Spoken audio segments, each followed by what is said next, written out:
এই যে বিভিন্ন তান্ত্রিকরা ভূত প্রেত তাড়ায়, তোমরাও সেই কাজ করো, তো এই ক্ষেত্রে তান্ত্রিকদের কি কি সমস্যা আসতে পারে? প্রচুর সমস্যা হতে পারে, প্রচুর সমস্যা হতে পারে বিভিন্ন রকমের। যাতে যে ব্যক্তি বা যে তান্ত্রিক বা যে সাধক তার যদি ক্ষমতার থেকে বেশি উল্টো দিকের যার সঙ্গে আমরা লড়াই করতে যাচ্ছি সেটা যদি ক্ষমতাশালী বেশি হয়ে যায়, বা আমার প্রোটেকশন নেওয়ার একটু যদি কিছু ভুল মানুষ মাত্রই ভুল হয়, সেখানে যদি ভুল হয় তাহলে কিন্তু অনেক ধরনের এফেক্ট পড়তে পারে। আমার একটি ঘটনা এফেক্ট পড়েছিল, আমার ঘাড়ে আমি চোট পেয়েছিলাম, আমার ভুলে হয়েছিল সেই ঘটনাটা। শিলিগুড়ির একটি ঘটনায় হয়েছিল। আমার হাতে একটি যে তোমাকে দেখাচ্ছিলাম আমি, যে দেখ আমি ছোটোবেলায় পুড়ে গিয়েছিলাম, সেটার একটা হিস্ট্রি রয়েছে বা সেটার একটা এফেক্ট আমার ওপর পড়েছিল। এইগুলো আমাদের ওপরে প্রভাব পড়ে। খারাপ শক্তির সঙ্গে যারা, তারা তখন কিছু করতে না পেরে তাদের পরিবারের ওপর অ্যাটাক করতে শুরু করে বা পরিবারকে ক্ষতি করার চেষ্টা করে। বিভিন্ন রকমভাবে একটা সাইড এফেক্ট কিন্তু থাকে। তুমি ভাবছো তুমি একটা, ধরো আমি উদাহরণ দিই বলি, তুমি একটা দেওয়ালে ঘুষি মারবে, দেওয়ালটাতে ঘুষি মারলে তুমি দেওয়ালে তোমার এত ক্ষমতা, তোমার দেওয়ালটাতে ভেঙে পড়ে গেল, তুমি দেওয়ালটা ভাঙার জন্য ঘুষিটা মারলে, কিন্তু তোমার ওই দেওয়ালে ঘুষি মারার জন্য তোমার হাতেও তো চোট লাগবে। ঠিক সেই রকম আমরা যখন ওই শক্তিশালী জিনিসের প্রতি যখন আমরা পাঞ্চ করি তখন তার তো ফিডব্যাক আমাদের কাছে আসেই, এবং অনেক রকমের ঘটনা ঘটে এই ফিডব্যাক থেকে। আর একটা বিষয় হয় যেটা হচ্ছে যে মানে এটা খুব জানার ইচ্ছা আমার, এটা কমেন্টেও আমি দেখি, সেটা হচ্ছে এই যে মারণ ক্রিয়া, একটা ক্রিয়া আছে তন্ত্রে, হ্যাঁ, এই যে মারণ ক্রিয়া যারা করছে, কিছু কিছু তান্ত্রিক তো করে, হ্যাঁ, এই যে করছে মারণ ক্রিয়া মানে কি, কাউকে, আমি ওয়ার্ডটা বলছি না যেহেতু ইউটিউব কমিউনিটির জন্য দর্শক বুঝতেই পারছে, তাহলে সেটা তো একটা ক্রাইম হিসেব মতো, মানে খুন করা একদম। তো তার জন্য তো জেলও হতে পারে, কিন্তু ওই পোক্ত কোনো এভিডেন্স থাকে না যে কিভাবে এই ঘটনাগুলো ঘটালো, তো পোক্ত কোনো মানে যুক্তিই নেই এটার পেছনে।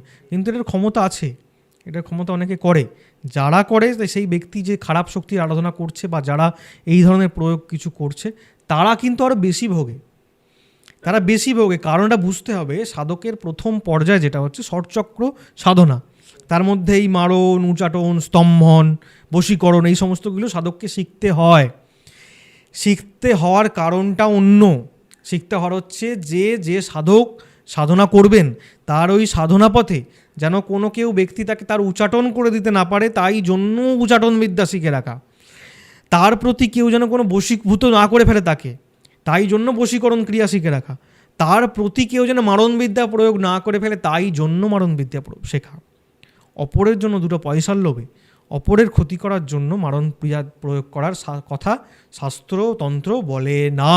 যারা করে তারা তো অবশ্যই সেই অপরাধী সম, এবং তারা নিজেরা শাস্তি পায়, ভোগ করে। দেখবে অনেক সময় দেখবে দুম করে কোনো একটা তান্ত্রিক দেখবে কোনো কারণে মারা গেছে, কোনো কারণ ছাড়াই দেখবে কোনো জায়গায় ভোগছে, এরকম প্রচুর আছে। আর এই মারণ বিদ্যা প্রয়োগের যেটা ঘটনা, আমি বাবার মুখ থেকে একটা কথা শুনেছিলাম, যেটা বাবার জীবনের একটা ঘটনা। বাবাকে আমি বললাম, তুমি, আমার প্রশ্ন ছিল এরকম, তুমি কোনোদিন এরকম কিছু করেছো? বললো, আমার কাছে এই বিদ্যা আমি শিখেছি, এই বিদ্যা আমার কাছে আছে, আমি জানি, কিন্তু আমি এই বিদ্যাটাকে মানে আমি যখন প্রথম জীবন এটাকে এর আদেও এর ভিত্তি আছে কি না সেটা জানার জন্য আমি সব থেকে জীবনের একটা পাপ কাজ করেছিলাম। সেই পাপটা হচ্ছে আমি এই বিদ্যাটা একটা গাছের ওপর প্রয়োগ করেছিলাম পরীক্ষামূলক জন্য। ভুল করেছিলাম, অন্যায় করেছিলাম আমার জীবনের সব। বাবা এটা বলেন, এখনও বলেন সবাইকে, নির্দ্বিধায় বলেন যে আমার জীবনের সব থেকে বড় করা অন্যায় ওটা। আমি ওটা পরীক্ষা করবো বলে আমি করেছিলাম, একটা গাছের ওপর প্রয়োগ করেছিলাম। গাছটা শুকিয়ে গিয়েছিল, পুরো মারা গিয়েছিল গাছটা, জ্বলন্ত গাছ, একদম মানে জীবন্ত গাছ। সেই গাছটাও তারপর থেকে অনেকে অফার করেছে, অনেকে এসেছে, বাবা তাদেরকে গালাগালি দিই। বাবা জানে যার সঙ্গে যারা বাবার সামনাসামনি হয়েছে, বাবা সেন্সার করে কোনো কথা বলে না, যাকে যেটা মনে হয় বিরক্ত করলে তারা গালাগালি খায়, এবং যারা যায় তারা সেই মেন্টালিটি নিয়েই যায় যে আমি গেলে ওখানে ভালো ভালো কথা নাও শুনতে পারি, রেগে গেলে উনি গালাগালিও দিতে পারেন। তো যারা অনেকে আসে, অনেক টাকার অফার করেন যে আপনার শত্রু আমাকে এরকম করে দিন, তাদেরকে সেইভাবেই তাড়িয়ে দেওয়া হয়। মানে মানববিদ্যা প্রয়োগ আছে, এই বিদ্যা আছে, এবং প্রয়োগ যদি সঠিকভাবে করা যায় এর ফল হয়, যদি সেই রকম মানুষজন করে। যারা করে তারাও কিন্তু এর ফলভোগ করে। এরকমই বিভিন্ন আরও ক্লিপস পাওয়ার জন্য, আরও বিষয়ে জানার জন্য আমাদের এই চ্যানেল ইউটিএস ক্লিপসকে অবশ্যই সাবস্ক্রাইব করুন।